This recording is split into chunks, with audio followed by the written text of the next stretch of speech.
Pierre Gattaz est avec nous, président du MEDEF. Bonjour. Bonjour. Merci d'être là, d'être venu répondre à mes questions. La première est toute simple. Vous savez que c'est l'emploi plus que moi encore. D'ailleurs, vous avez toujours votre PIN, 5 millions d'emplois. Hein. L'emploi est au cœur de nos préoccupations. Chômage, moins de 3 millions de chômeurs en 2017. C'est ce qu'annonce François Rebsamen, le ministre du Travail. Vous y croyez ? J'y crois à partir du moment où on améliore l'attractivité du territoire France. C'est fondamental.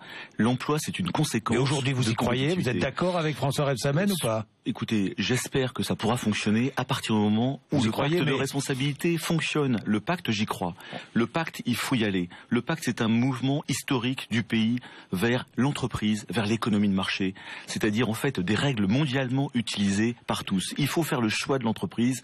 Le pacte de responsabilité, c'est le choix de l'entreprise. On va y revenir. Après, il faut arriver sur la compétitivité. Donc, mais est-ce que vous y croyez ? Mais j'y crois au pacte. Mais il faut être plusieurs à croire. Mais vous croyez qu'on est capable, je vais vous dire, il faut de faire moins de 3 millions de chômeurs. Je pense qu'on peut créer 1 million d'emplois à 5 ans, à la condition qu'on enlève les verrous qui bloquent et à la condition que les patrons n'aient plus peur d'embaucher en France. Ça veut dire quoi, 1 million d'emplois ? Ça veut dire 1 million de chômeurs de moins ? Mais ça veut dire... C'est pas tout à fait pareil. Mais ça veut dire 1 million de chômeurs de moins, parce que c'est de l'emploi net. Ça veut dire de passer...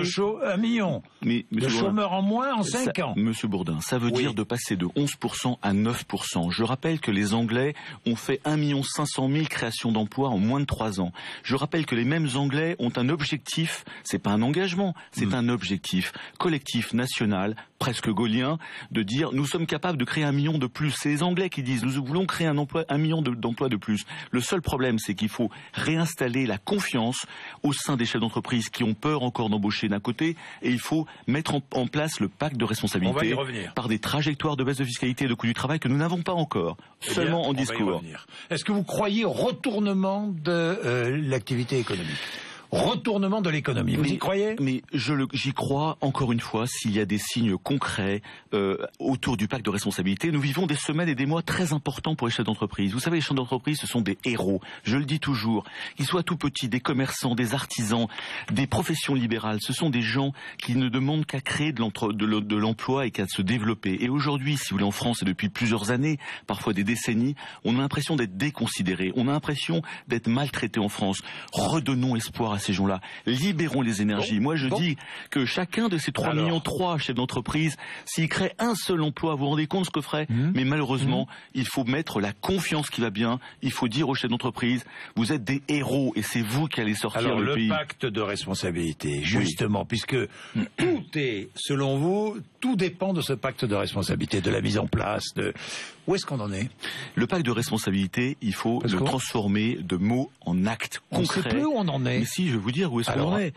Nous attendons concrètement les ordonnances qui permettent, sur les mesures de simplification qui ont été annoncées, qui vont dans la bonne direction, il faut transcrire ces mesures de simplification dans la loi. Ça, c'est le premier point. Deuxième point, on nous a annoncé 10 milliards de baisse du coût du travail d'un côté, 6 milliards ou 7 milliards de baisse de la fiscalité. C'est loin d'être suffisant, mais je dirais que ça nous permet d'avancer quand même. Il faut transcrire ça dans la loi de telle façon à ce que nos chefs d'entreprise puissent voir ça dans leur compte, car vous avez bien compris que non seulement il y a un problème de confiance, mais que les entreprises françaises sont asphyxiées par une fiscalité terrible, mais qui a augmenté depuis des années, ça ne date pas depuis 2 ans. Donc désasphyxions les entreprises, ce qui leur permettra de réinvestir, d'embaucher. Donc nous attendons concrètement du gouvernement qu'il passe aux actes, et ça, nous attendons le PLFR annoncé par Manuel Valls en juin. Il faut mettre du concret dans ce pacte. C'est ça qui est le plus important. Mais les négociations, puisqu'on parle de concret, les négociations avec les branches professionnelles sur les contreparties ne débutent pas. Mais si, elle débute. Comment elle débute? Mais elle débute parfaitement, puisque nous avons... Aucune fédération professionnelle n'a ouvert ces négociations sur les contreparties. Le 15 avril, nous avons convoqué nos 80 fédérations du patronat, du MEDEF. Nous avons convoqué, nous leur avons dit, nous avons besoin de 3 choses que vous devez faire avec les partenaires sociaux dans vos branches. 1, définissez des objectifs.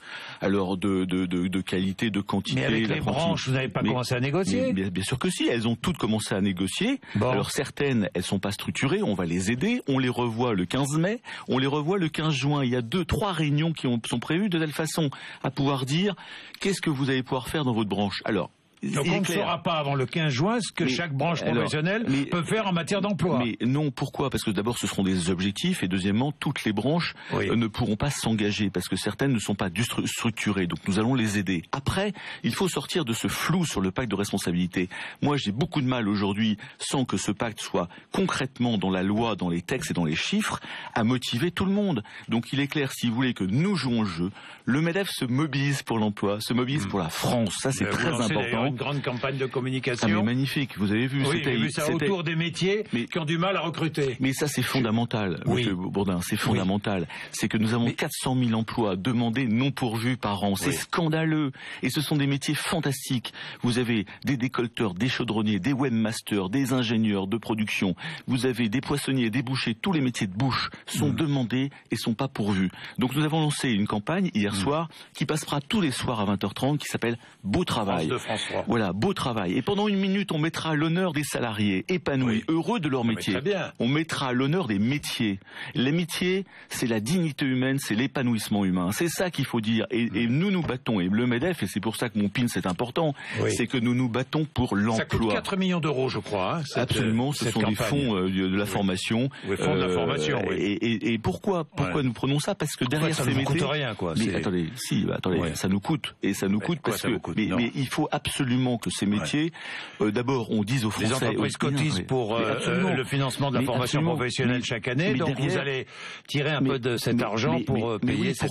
Mais pourquoi? Parce que Beau Travail, ce sont de l'alternance et de l'apprentissage. Il faut remettre à l'honneur ces filières professionnelles qui sont mal vues, mal considérées en France. Ce sont des filières d'excellence et vous savez qu'en Allemagne et en Suisse, il y a que 20 ou 30% de bacheliers. Les autres, en Suisse notamment, vous avez 80% de gens qui sont issus des formations professionnelles de métiers.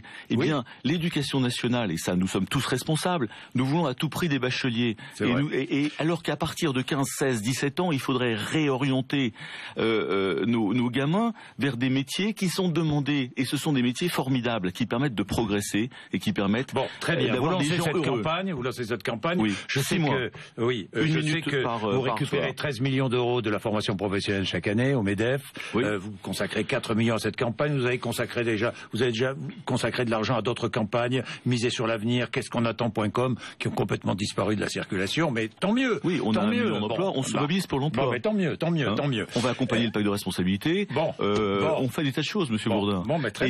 On va sortir France 2020 à jouer en Josas à fin août, qui est de regarder une vision d'une France conquérante. Il y a un peu d'opacité d'ailleurs autour de cet argent de la formation professionnelle. Il n'y a aucune opacité. Non, pas du tout. Il n'y a pas d'opacité. Par contre, qu'on gère encore mieux. Syndicat de salariés et d'employeurs récupère combien? 100 millions d'euros à peu près. Non, je connais pas les chiffres précisément, mais par contre, 100 millions d'euros. Non, vous avez 32. Nous avons fait une négociation avec les partenaires sociaux justement pour optimiser le système de formation professionnelle. Et en effet, nous sommes tout à fait dans la logique de se dire. Transparence quand même, mais il faut continuer la transparence. Il faut continuer de travailler sur l'optimisation des fonds de la formation. Vous défendez la modération salariale. Oui. C'est-à-dire, alors je vous poser une question extrêmement directe. Est-ce que vous pensez que les salariés français ont été trop augmentés ces dernières années? Alors, quel est le problème? C'est la modération salariale que je préconise, c'est sur le fixe. Parce que les salaires fixes, si vous voulez, ont en effet augmenté depuis 15 ans. Un peu trop augmenté par rapport à l'inflation et surtout par rapport à la compétitivité de la France. Les Français ont été trop bien payés. Attendez, excusez-moi. Bien compris. Attention, faisons attention à ce qu'on dit parce que c'est très sensible. Faites attention à ce que vous dites. Mais absolument, c'est pour ça que si vous me laissez parler, je vais pouvoir peut-être préciser. Je vais vous laisser parler, allez-y. Je vais pouvoir préciser ma pensée.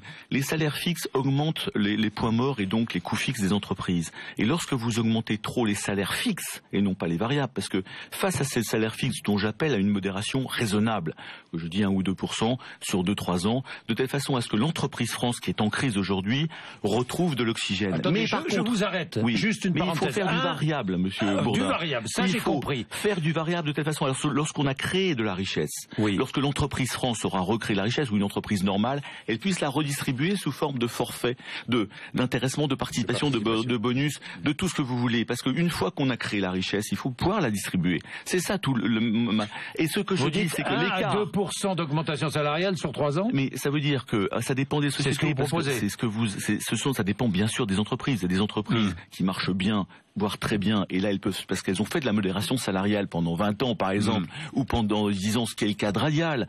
Mais après, si vous voulez, l'entreprise France aujourd'hui en moyenne, j'appelle les partenaires sociaux à ne pas pousser à la roue dans cette période qui est difficile, et où il faudrait pas qu'on mange tout le CICE et tous les gains par des augmentations de salaire, puisqu'on se retrouverait dans une situation où la compétitivité de la France ne serait pas améliorée. Et j'appelle surtout le gouvernement à faire que la fiscalité sur nos salariés, sur les parties prenantes de l'entreprise, s'améliore. Car qu'est-ce qui s'est passé depuis quelques années? Eh bien, le faire foncier, la fiscalité sur l'intéressement et la participation a augmenté. La fiscalité sur les complémentaires santé ont augmenté. La suppression de l'exonération des heures sup c'est terminé. Donc, qu'est-ce qui s'est passé? On a réduit le pouvoir d'achat des salariés. Oui, c'est une bêtise. Mais pourquoi c'est une bêtise? Parce qu'on a supprimé du pouvoir d'achat de nos salariés. Ce que je dis, c'est que... Alors, le président de la République ici même disait, j'ai vu les conséquences que cela a eu sur un certain nombre de salariés. C'était un aveu déguisé. Mais si vous voulez, donc faisons attention dans cette période où on veut relancer la compétitivité et l'emploi de la France. Nous sommes dans une entreprise donc, modération salariale sur le fixe.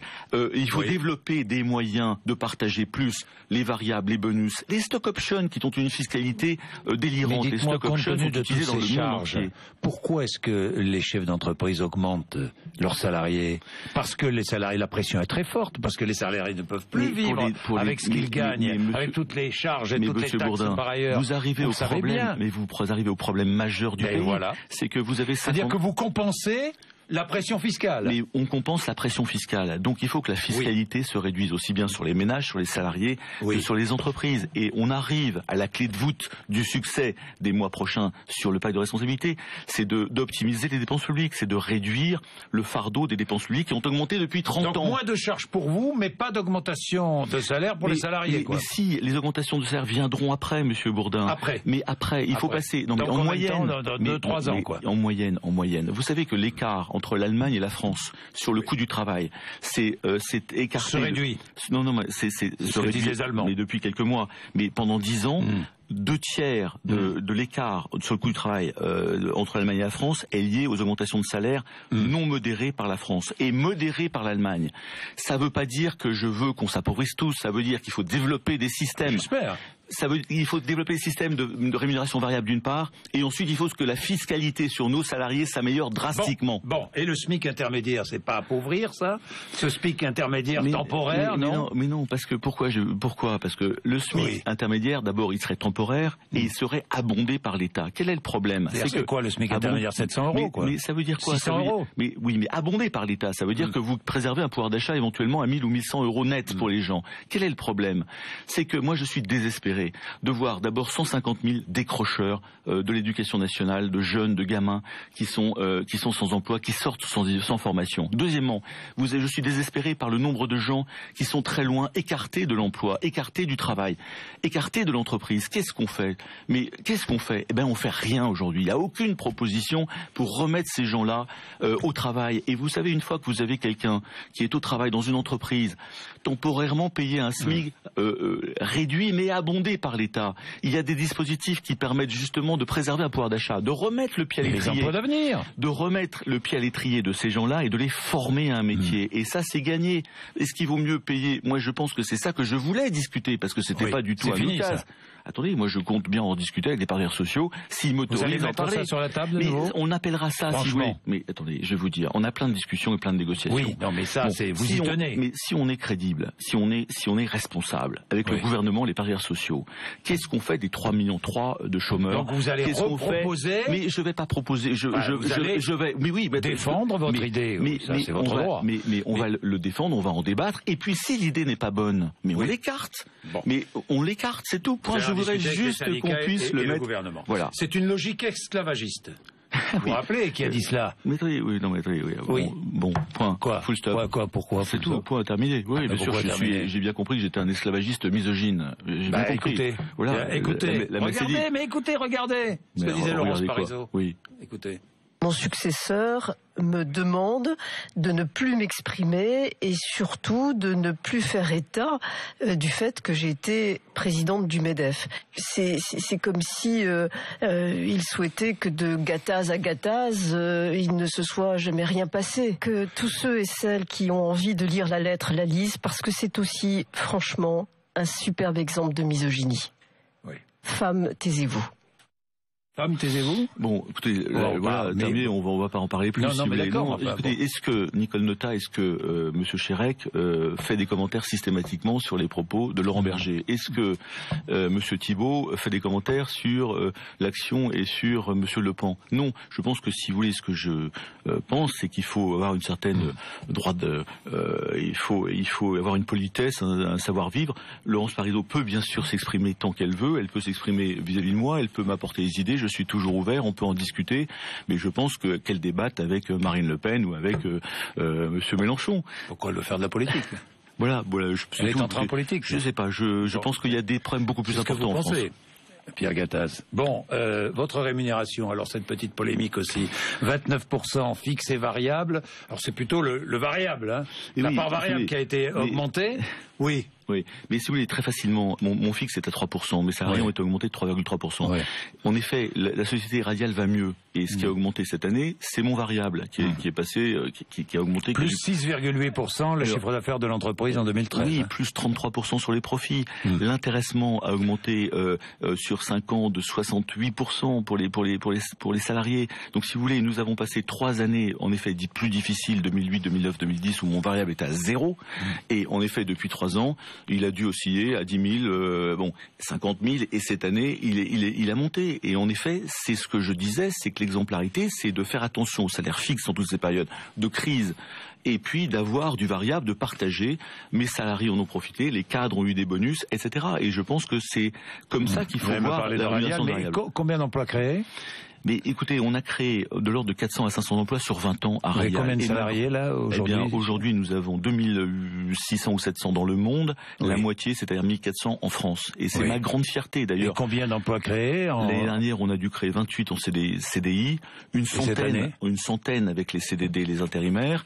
Et nous préservons, non seulement nous avons gardé 4 sites industriels en France depuis 20 ans, mais on en a récupéré une 5e. Donc si vous voulez, moi j'ai une fierté immense et vis-à-vis de mes salariés aussi que je félicite pour tout ce travail. Si vous voulez, c'est du boulot quotidien, c'est du combat pour garder des usines, pour se développer, pour faire de l'excellence, pour faire de l'innovation. Et je crois que c'est ça, si vous voulez, l'entreprise que je voudrais incarner. Et en tant que président du MEDEF, c'est ce modèle-là, si vous voulez, qui est un modèle d'exportation, puisque nous exportons à 85%, et nous avançons avec l'excellence française. Combien allez-vous toucher du CICE ? Eh bien, je crois que ce sera entre 800 et 900 000 euros. Mais l'année dernière, nous avons investi 5% de notre chiffre de 230 millions en équipement. Et ça a augmenté de 3 à 4 millions l'investissement. La R&D est passée de 8 à 8%, c'est-à-dire que nous avons encore augmenté de 1 million la R&D. Donc si vous voulez, nous dépensons par an 7 à 8% de notre chiffre d'affaires en recherche et développement, principalement et majoritairement en France, et nous investissons en équipement, en usine, 5% tous les ans de notre chiffre d'affaires. Voilà ce que vous fabriquez. Et je fabrique des connecteurs qui sont des composants électroniques. Nous sommes le dernier fabricant français, je dirais un des derniers. C'est tout en composite, c'est-à-dire un plastique. C'est conçu, développé dans mes usines françaises, j'en ai 5, et c'est vendu à Embraer, à Bombardier. Alors c'est fabriqué par une usine mexicaine. Pourquoi? Parce que nous sommes en zone dollar pour vendre à Boeing, c'est plus simple.